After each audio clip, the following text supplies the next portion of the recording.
Amém. Louvado seja. Irmãos, antes de ler a palavra de Deus, um comunicado importante: dia 9 de setembro, que será no sábado, nós teremos o nosso culto oficial de inauguração das nossas novas instalações, né? Esse é um culto que nós vamos fazer no sábado, onde nós convidamos os nossos irmãos, outras igrejas, para vir nos conhecer. Então estará presente o presidente da nossa associação, estará presente possivelmente o presidente da Convenção Batista do Estado de São Paulo. Vai ser no dia 9 de setembro, sábado. Você tem que agendar isso, você tem que deixar separado na sua agenda, que vai ser o nosso culto de dedicação e o culto oficial para as nossas autoridades, para os nossos irmãos, né? Nós estamos aqui cultuando ao Senhor desde o dia 25 de maio. Nós mudamos, viemos para cá e começamos a louvar o Senhor aqui, né? Mas a gente não teve um culto assim, onde nós temos que estar, eu vou dizer assim, convivendo com os nossos irmãos das outras igrejas batistas. Então vai ser no dia 9 de setembro, o nosso culto, vamos dizer, oficial de inauguração das nossas novas instalações, tá bom? Uma outra coisa também, pastor Edmilson e irmã Érica, vem aqui na frente, eles ficam tudo com medo. E agora, né? O pastor está chamando eles na frente assim, né? Irmãos, o pastor Edmilson e a irmã Érica, agora no mês de setembro, eles completam também um ano que eles estão lá na nossa congregação, na quinta igreja, lá no Paulo Arquette. E eu agradeço muito a Deus, nós abrimos lá uma igreja, eles estão lá servindo ao Senhor. É aqui em cima, irmão, não vai sentar aí não. É aqui mesmo. Irmão, é aqui, vem cá. E por que eu estou chamando os dois aqui, né? Porque quando nós resolvemos abrir uma congregação, e nós sabemos disso, que isso aí foi muito direção de Deus para a vida da igreja, porque nós compramos inclusive um imóvel naquela região, né? E as coisas estão tão encaminhadas que até o Edmilson já está mudando para a região também lá, né? Louvado seja Deus por isso. E aí o que aconteceu? Nós resolvemos bancar o aluguel, até a gente poder construir a igreja lá no imóvel que nós compramos. Nós resolvemos, alguns irmãos se levantaram e nós bancamos o aluguel. Então, durante um ano, alguns irmãos deram R$100 cada um todo mês, e a gente juntou R$100 de um, R$100 de outro, e a gente paga o aluguel. E eu sei que tem alguns irmãos falando assim, né? Pastor, já deu um ano. Eu falei, é verdade, a gente tem que renovar agora, né?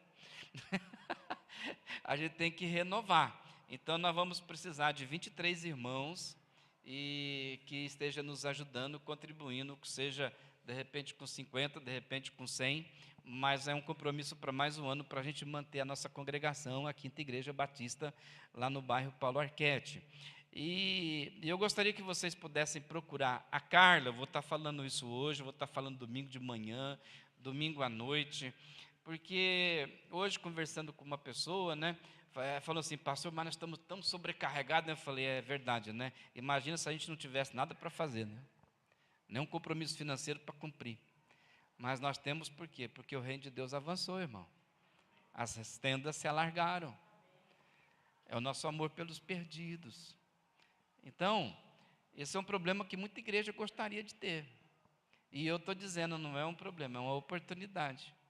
Nós temos oportunidade de mais um ano dizer assim, Senhor, tem uma parte daquilo que o Senhor tem me dado que eu vou destinar à quinta igreja. E aí eu gostaria que você pudesse procurar a Carla, não sei se a Carla está aqui. Estava até quando não precisava dela, né? Agora que eu precisava dela, porque é a Carla que me ajuda nessa contabilidade, né? Ela vai lá na imobiliária, ela paga o aluguel, ela faz tudo, né? Mas você também pode me procurar e dizer, pastor, eu quero durante um ano ajudar a manter a quinta igreja. E eu vou estar falando esse aviso, e eu quero muito que você possa renovar a sua fidelidade junto ao Senhor.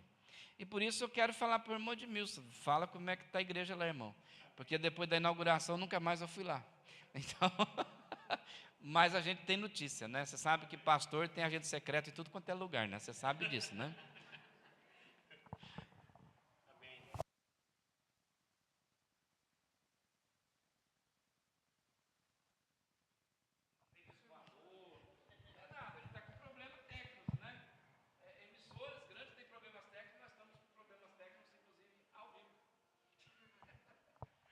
Graça e paz de Jesus a todos, amém?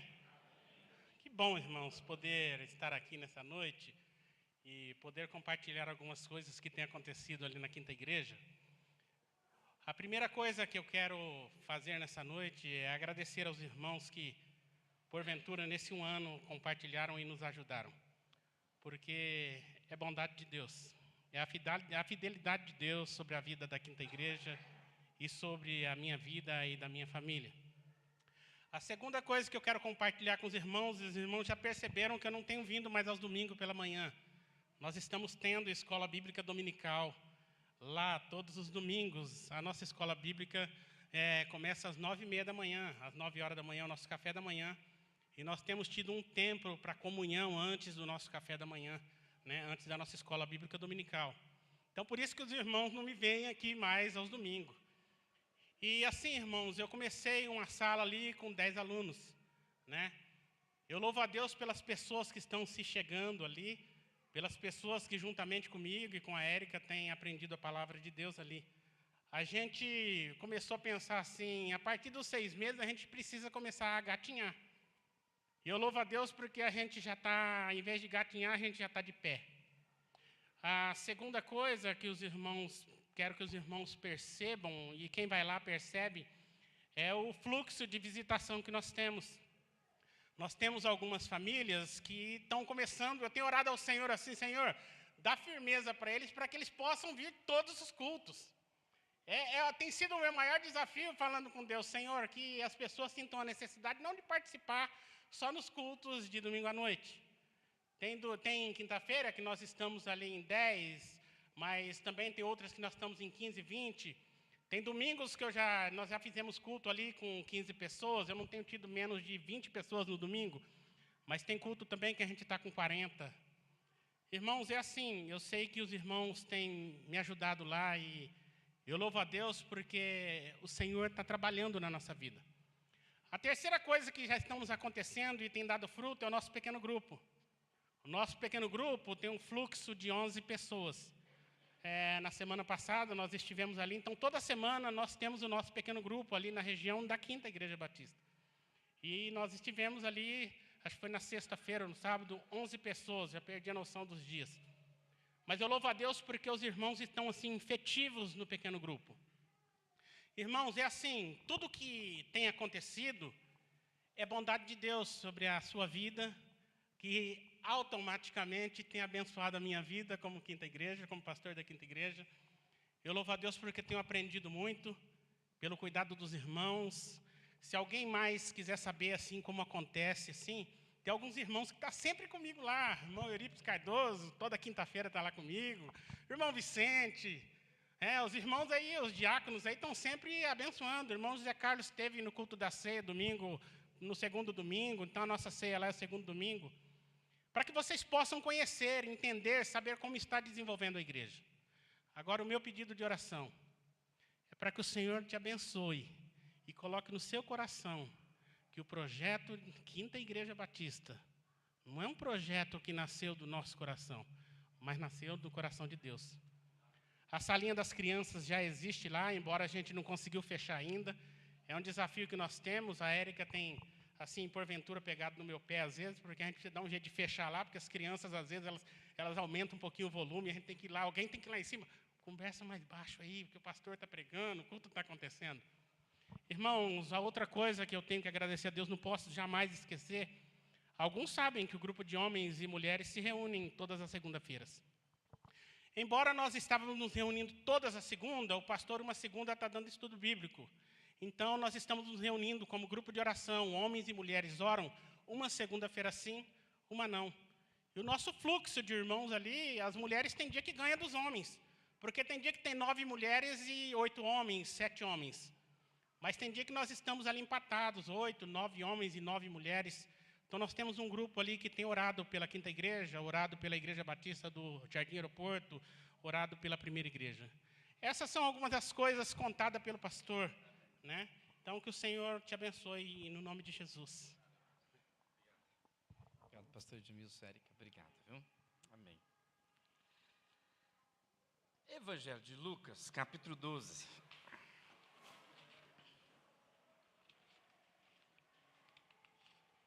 Evangelho de Lucas, capítulo 12, leitura bíblica a partir do verso de número 1. Registrar, a alegria de poder rever o Lucas, Neliene, família deles, os filhos dele, que bom rever, alegria rever vocês, viu? Que joia. Evangelho de Lucas, capítulo 12, verso 1, diz assim: Aglomerando-se, porém, muitos milhares de pessoas, a ponto de atropelarem umas às outras, Jesus começou a dizer primeiro aos discípulos: cuidado com o fermento dos fariseus, que é a hipocrisia. Nada há encoberto que não venha a ser revelado, nem escondido que não venha a ser conhecido. Pois tudo o que disseste no escuro será ouvido em plena luz. O que falaste sussurrando em casa será proclamado nos telhados. Meus amigos, eu vos digo, não temais os que matam o corpo e depois disso nada mais podeis fazer. Eu vos mostrarei a quem deveis temer. Temei aquele que depois de matar tem poder para lançar no inferno. Sim, digo, a esses deveis temer. Não se vendem 5 passarinhos por 2 asses? Mesmo assim, nenhum deles é esquecido por Deus. Até os cabelos da vossa cabeça estão todos contados. Não temais, pois valeis mais do que muitos passarinhos. E eu vos digo que todo aquele que me confessar diante dos homens, também o Filho do Homem o confessará diante dos anjos de Deus. Mas quem me negar diante dos homens será negado diante dos anjos de Deus. Que o Senhor abençoe a leitura da sua palavra, amém? Uma das lições mais importantes que nós aprendemos na Bíblia Sagrada é que Deus conhece os nossos corações. Nós não temos nenhuma dúvida a respeito disso. O Senhor sabe o que se passa dentro de cada um de nós. Deus sabe o que se passa dentro do teu coração quando você entrou aqui hoje à noite, enquanto você está aqui, depois quando você for embora para a tua casa, o Senhor sabe. Os evangelhos várias vezes frisaram que Jesus conhecia o coração das pessoas que o seguiam, que não era necessário que alguém lhe falasse a respeito dos homens, porque ele sabia dos homens.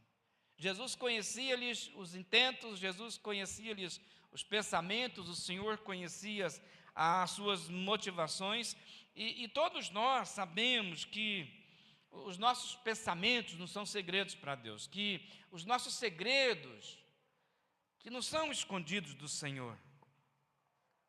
Aqueles sentimentos mais íntimos que nós carregamos dentro do coração, eles não são desconhecidos do Senhor, todos nós sabemos disso. Deus sabe, irmãos. Deus sabe o que vai na nossa alma, o Senhor sabe o que vai no nosso coração, o Senhor sabe essa produção de pensamentos que nós temos. Deus é um Deus que sabe. Me lembro quando o profeta Samuel foi ungir Davi rei, ele ficou impressionado com a formosura do irmão mais velho de Davi. E Deus teve que instruir o seu profeta. O Senhor disse naquela ocasião para o profeta Samuel: Samuel, não se atentes para a sua beleza, ou para a sua formosura, ou para a sua altura, porque eu não vejo como os homens vê, Samuel. Os homens veem a aparência, eu vejo o coração. Os salmistas, quase todos eles, escancaram essa verdade nas poesias que eles escreveram. Por exemplo, o Salmo 139 diz assim: o Senhor sonda-me e me conheces. Não tem lugar que o Senhor não me encontra. Se eu posso subir no lugar mais alto que tem, o Senhor está ali. Se eu descer na maior profundidade possível, o Senhor também está lá. Por quê? Porque o salmista, ele tem essa consciência de que o nosso Deus é um Deus que sabe. Nem as trevas, irmãos, são suficientemente escuras aos olhos de Deus. Muito pelo contrário. A Bíblia Sagrada diz que para Deus as trevas são como a luz do meio-dia. E resumindo, você sabe, nosso Deus é o Deus que sabe de todas as coisas. E eu penso que é por esse motivo que Jesus combateu um pecado que para ele assim é quase que insuportável, que é a questão da hipocrisia. É um dos pecados que Jesus mais combateu. Porque lá na raiz da hipocrisia, lá por detrás de tudo, o que tem é a falta de transparência, é os defeitos de caráter, é a vida reta que não tem, Na verdade, a hipocrisia é a mentira a nosso respeito. Mentira que muitas vezes nós lançamos mão dela a nosso respeito. A hipocrisia é a postura daquele que vive a vida como se atuasse num palco, fingindo ser uma pessoa que na verdade não é. Então existe uma mentira a respeito da nossa identidade. Existe uma mentira a nosso respeito que é evidenciada por cada um de nós por meio da hipocrisia. E Jesus combateu com muita firmeza os hipócritas. Ele convive bem com os nossos pecados. Jesus não tem nenhum problema com as nossas fraquezas. O Senhor não tem nenhum problema com as nossas falhas. Mas Ele é intolerante em relação à hipocrisia. Ele nunca foi brando com ela. O texto que nós acabamos de ler, lá no capítulo 12, verso de número 1, o Senhor disse para os seus discípulos, especialmente para os discípulos: tome cuidado com o fermento dos fariseus. Por quê? Porque os fariseus são assim, eles são hipócritas. Os fariseus têm uma fachada de espiritualidade. Os fariseus são aquelas pessoas que honram a Deus com os lábios, mas o coração anda longe dele. Os discípulos de Jesus sabiam que os fariseus eram hipócritas, eles sabiam que os fariseus eram lobos fantasiados de ovelhas e que estavam tramando contra a vida de Jesus. E por que eles tramavam contra a vida de Jesus? Porque Jesus denunciava a fragilidade da religião, a fragilidade da espiritualidade deles. Então intentaram sim, queriam matar Jesus. E o que me chama a atenção no texto que nós acabamos de ler, não é Jesus ter dito para os discípulos assim: olha, tome muito cuidado com o fermento dos fariseus. O que me chama a atenção no texto, que vai do verso 1 até o 12, é que Jesus, ele coloca no palco, ele coloca nos holofotes essa questão do medo. Ele fala sobre o medo. E mais de uma vez o Senhor vai lançar mão do medo. E lança um desafio para a gente não ter medo. E medo do quê? Eu, quando leio esse texto aqui, eu tenho impressão, e a impressão que eu tenho, é que lá na fonte de toda hipocrisia na vida das pessoas, lá por detrás de tudo tem essa questão do medo. Para o Senhor Jesus, talvez estava muito claro que o medo conduz as pessoas à hipocrisia. E medo do quê? O medo tem várias formas. Tem gente que tem medo da perda, tem gente que tem medo da rejeição. Algumas pessoas têm medo do não reconhecimento por aquilo que elas fazem. Alguns têm medo do desamor, de não ser amado pelas pessoas. Mas assim, lá no geral, tirando as exceções, as pessoas têm medo. Tem medo de não agradar. Tem medo de não ser aceito pelas pessoas. E fica tentando passar para os outros uma imagem que elas gostariam que os outros apreciassem. Uma imagem para os outros de alguém que ela não é. E Jesus está denunciando isso aqui.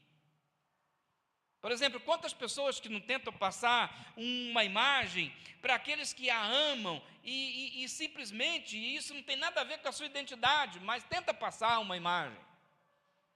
Tenta parecer para os outros, principalmente para os seus queridos, alguém que realmente não é, que não faz parte da identidade. E esse é um dos problemas da hipocrisia.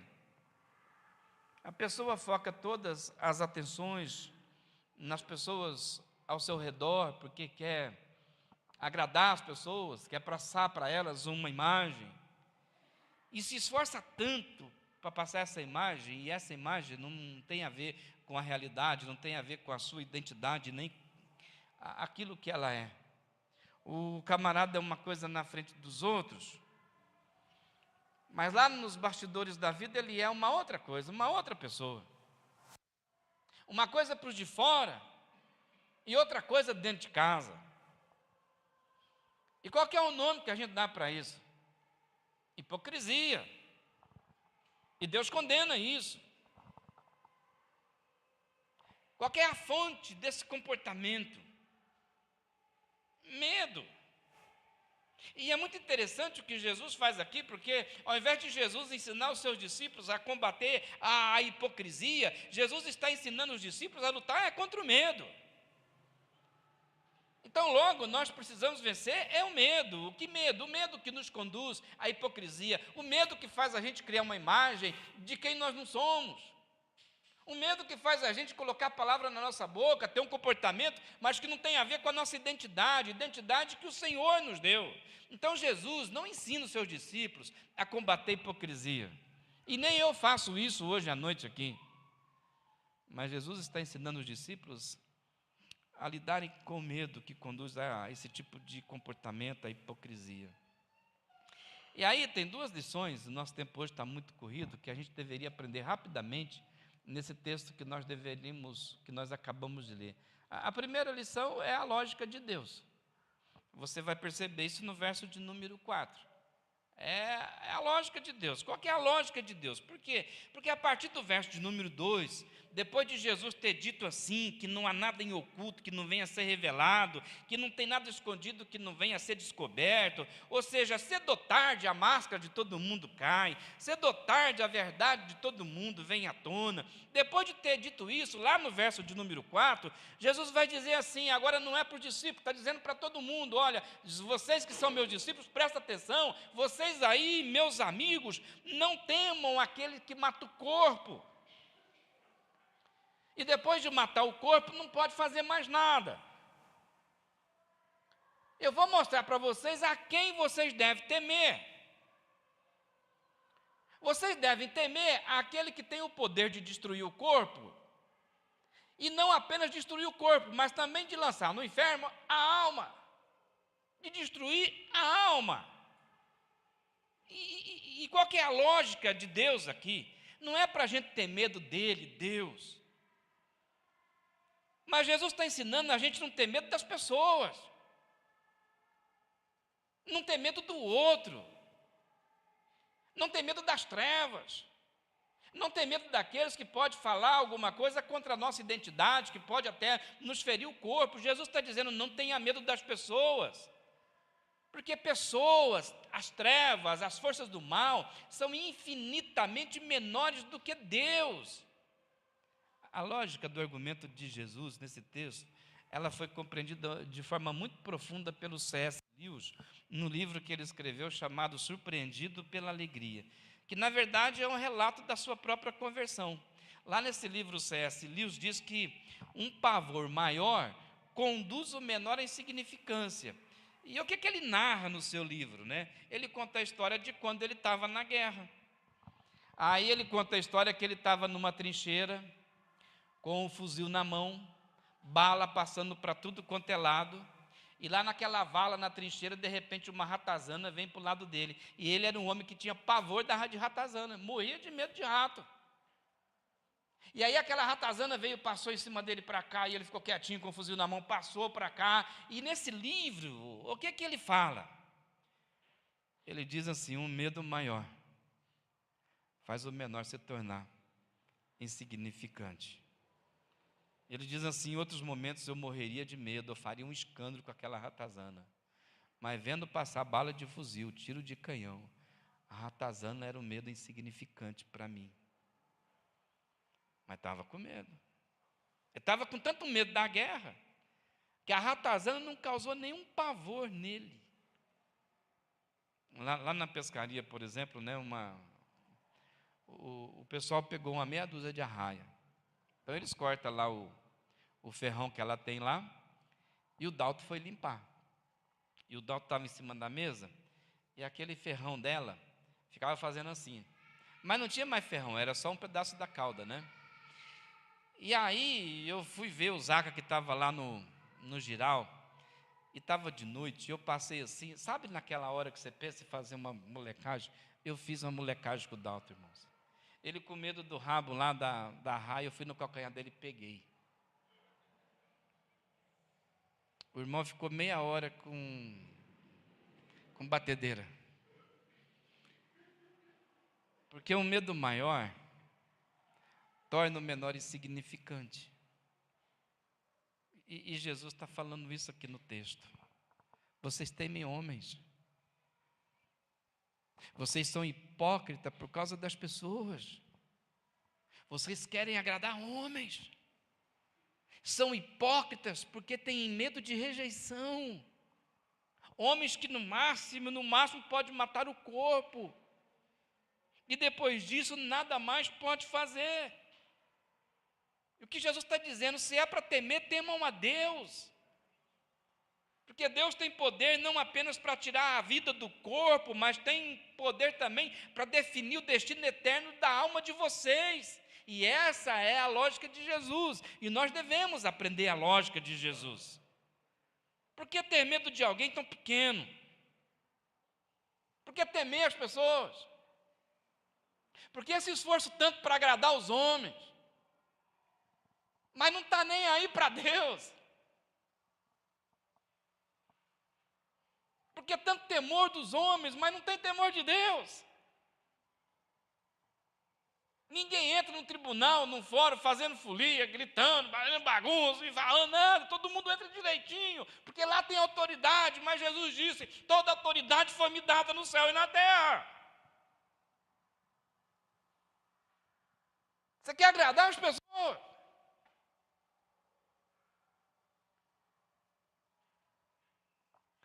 Irmãos, é melhor agradar a Deus, porque a gente agrada uma pessoa só. E só tem um que deve ser agradado. Com a nossa vida, com o nosso ministério, com a nossa vocação, e esse alguém é Deus. E Jesus está ensinando essa lógica. Presta atenção na lógica de Deus. Se é para você ser hipócrita por causa das pessoas, para com isso, é pecado. Porque está com medo das pessoas, é pecado. Tema a Deus. Tema aquele que pode tirar o teu fôlego, que pode dar destino eterno para a tua alma. Então essa é a lógica do texto. É isso que a Bíblia Sagrada está dizendo. Esse é um paradoxo que nós temos que viver. É a dialética das Escrituras, é um movimento de vai e vem. Se é para agradar, agrada a Deus. Se é para temer, tema pelo menos a pessoa certa. Então, a primeira coisa que Jesus ensina para a gente no texto é essa lógica de Deus. Presta atenção, os hipócritas geralmente têm algum medo lá por trás, e o medo tem sempre a ver com pessoas. Pessoas. É a primeira coisa que o Senhor nos ensina.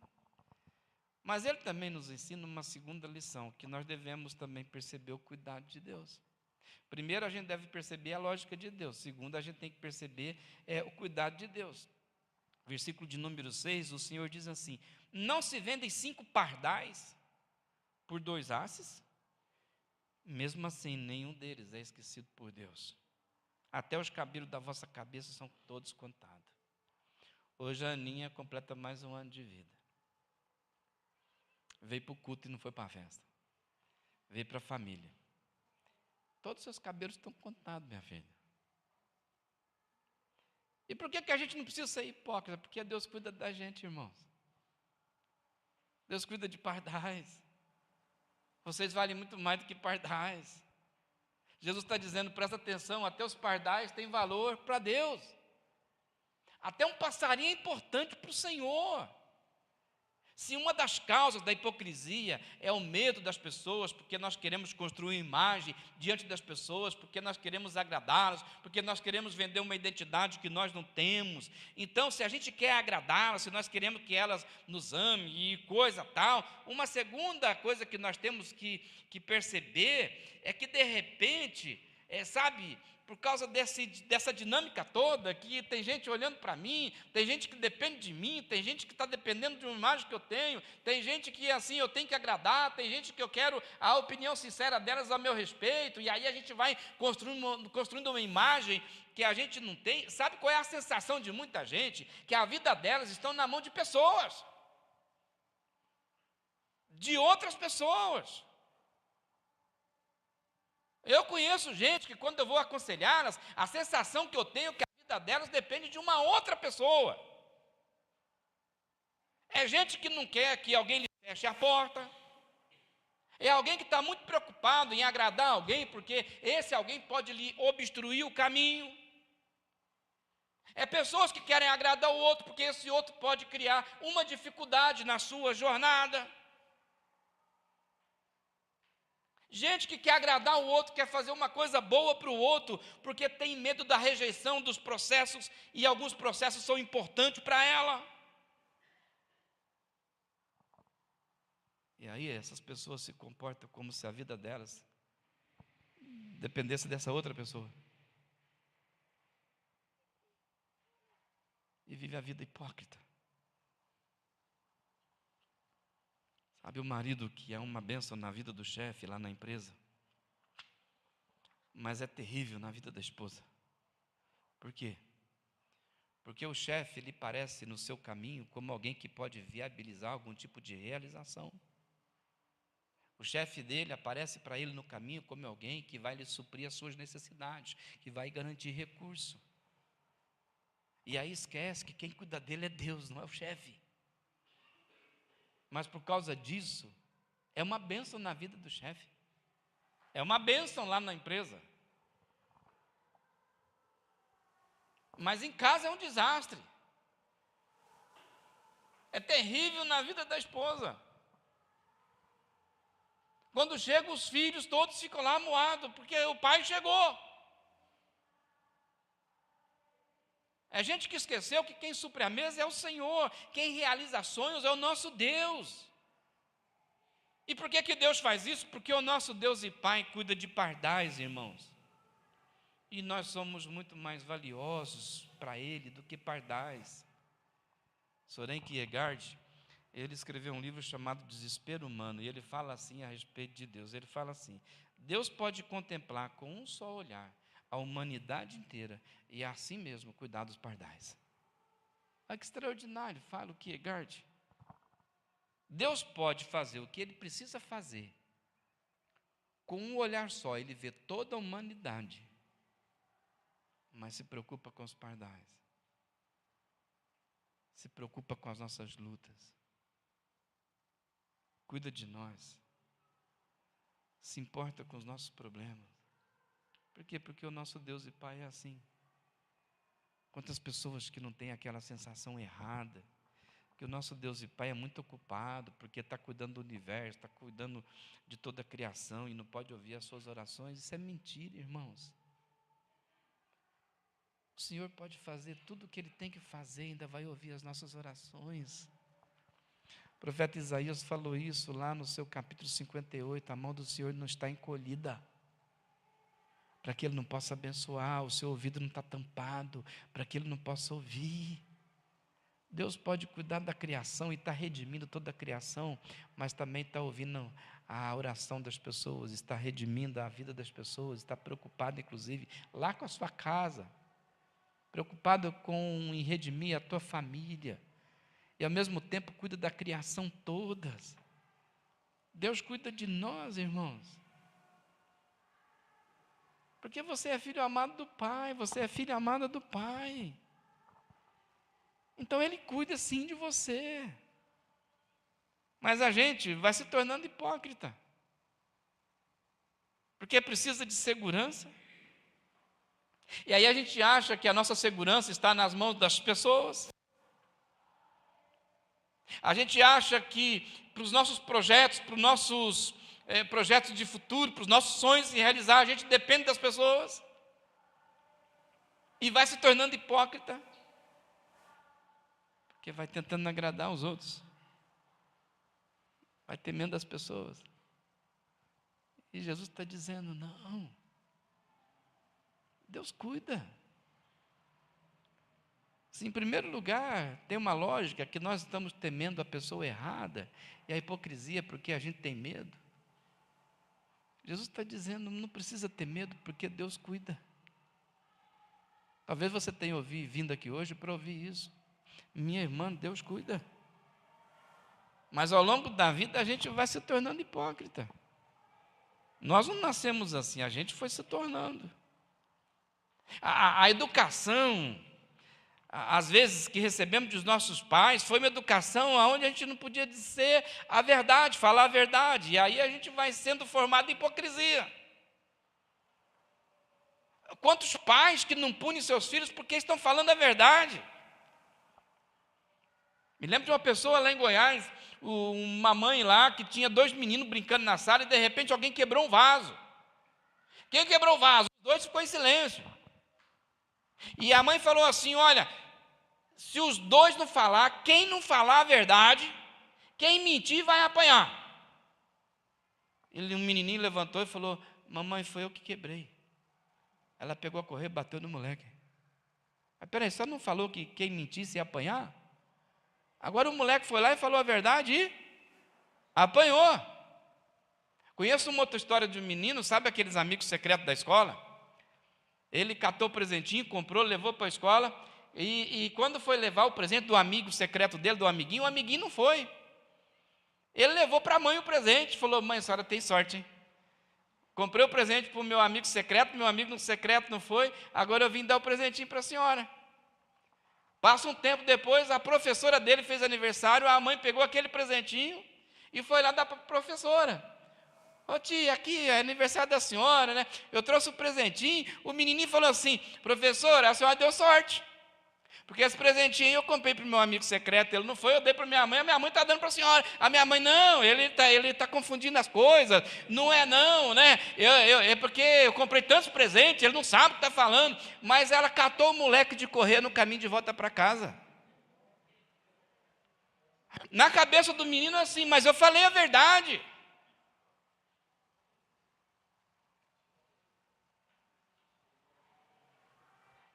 E pai e mãe estão punindo porque falou a verdade. É que negócio mais esquisito. O fato é que os pais da nossa geração, eles não sabem qual é o limite da educação e o limite da hipocrisia. Qual é o limite da educação e qual é o limite da hipocrisia? Eu penso particularmente que é uma linha assim muito tênue, uma linha muito fina. Porque nós não criamos os nossos filhos para viver a vida diante de Deus. Os pais da nossa geração criam seus filhos para se dar bem na vida.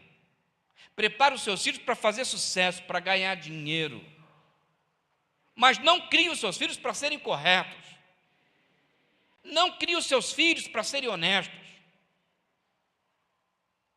Investe em tudo quanto é área da vida dos filhos, mas não investe na vida de ser crente. Não investe na espiritualidade. E depois chega na adolescência e fica falando: o meu filho está rebelde. Não é que ele está rebelde, é que ele nunca teve pai e mãe que ensinou para ele que a vida não é apenas uma dimensão, que tem uma área chamada Deus, tem uma dimensão chamada Espírito. Existe um pai que está no céu.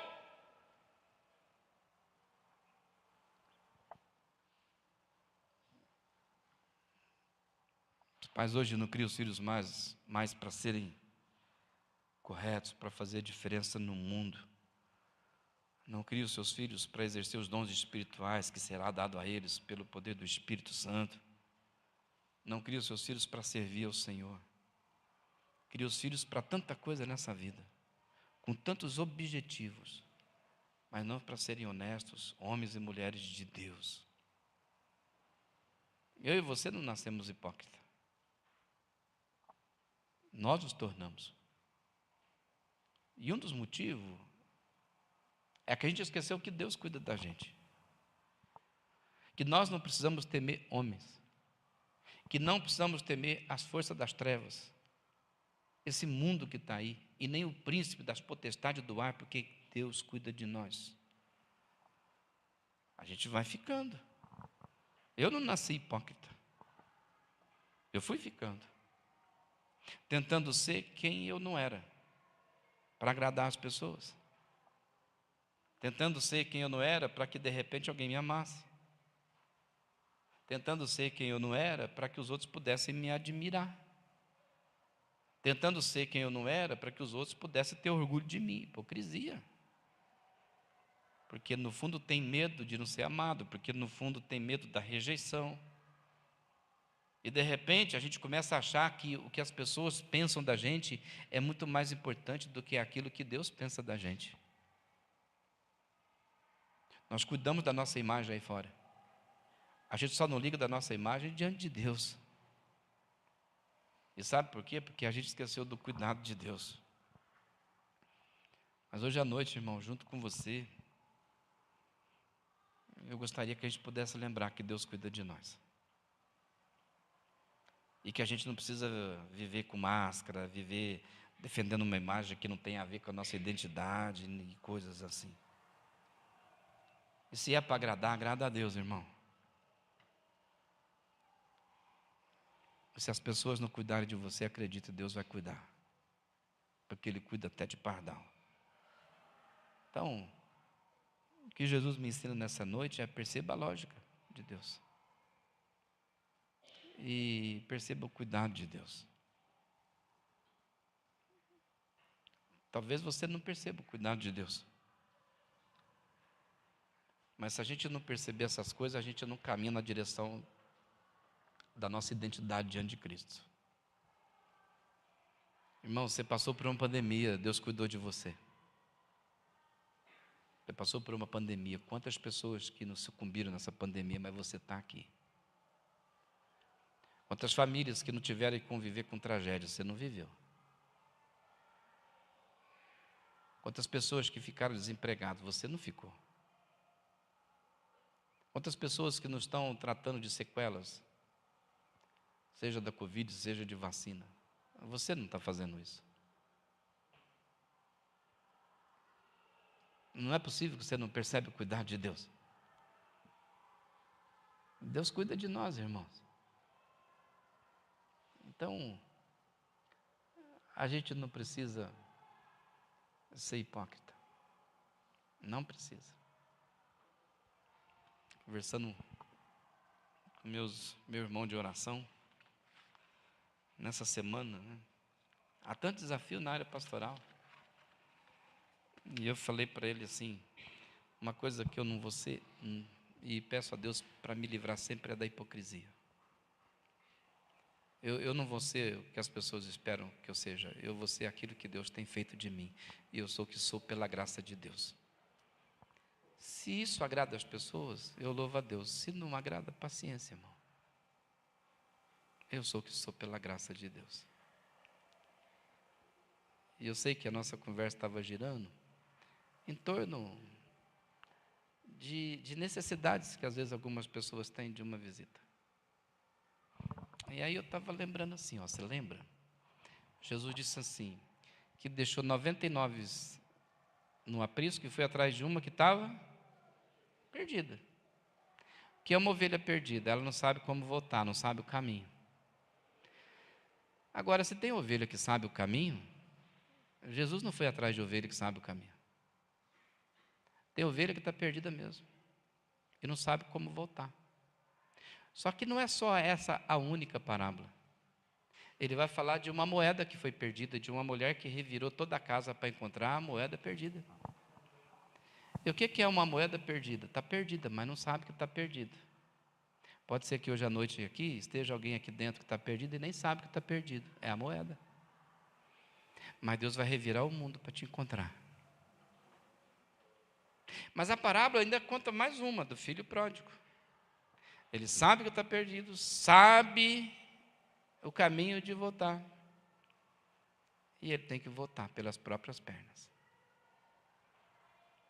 A primeira parábola, a ovelha está perdida.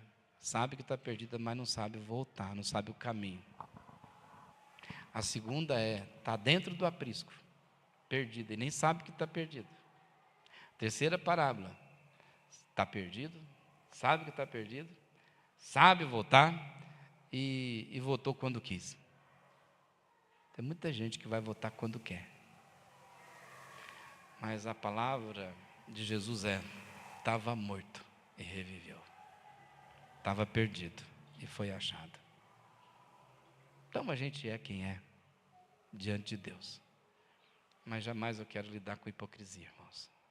Eu peço a Deus, me livre, Senhor, disso. Porque Jesus, Ele se relaciona bem com as nossas fraquezas. Jesus não tem problema com os nossos pecados.